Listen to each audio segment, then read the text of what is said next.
کا تجویز کردہ نصب العین یعنی اللہ، اس خالق نے ایک نصب العین تجویز فرمایا اور اپنے فرمان کے ذریعے ہم تک بھیج دیا، جس کو قرآن کریم کہتے ہیں۔ فرمایا وَمَا خَلَقْتُ الْجِنَّ وَالْإِنسَ إِلَّا لِيَعْبُدُونَ، میں نے جنوں اور انسانوں کو اس لیے پیدا کیا تاکہ وہ میری اطاعت کریں۔ تو مقصد زندگی در حقیقت اپنے خالق و مالک کی اطاعت اور عبادت رکھنی۔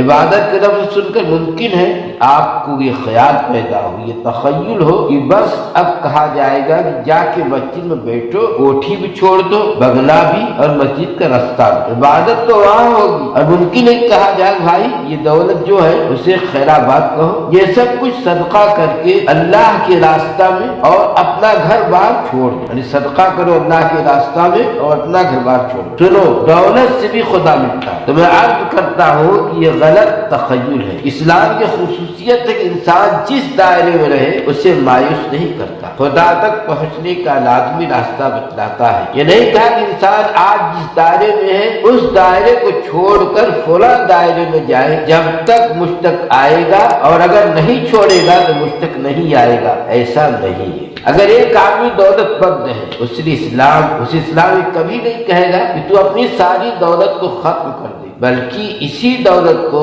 خدا تک، اللہ تک پہنچنے کا ذریعہ بنائے گا، اس کے صرف اور آمد یعنی خرچ کا طریقہ بتلائے گا، اس کے قوانین بتائے گا کہ میری اطاعت کے تحت اس کو حاصل کر اور میری اطاعت کے تحت اس کو صرف کر، یہ سب تیرے لیے عبادت ہے۔ تو ایسا کرنے سے مجھ تک پہنچ جائے گا۔ تو دولت مند کو کہے گا کہ تو دولت کے راستے سے مجھ تک پہنچ، اس واسطے یہ ہزاروں عبادتیں جن کا تعلق ہی مال سے۔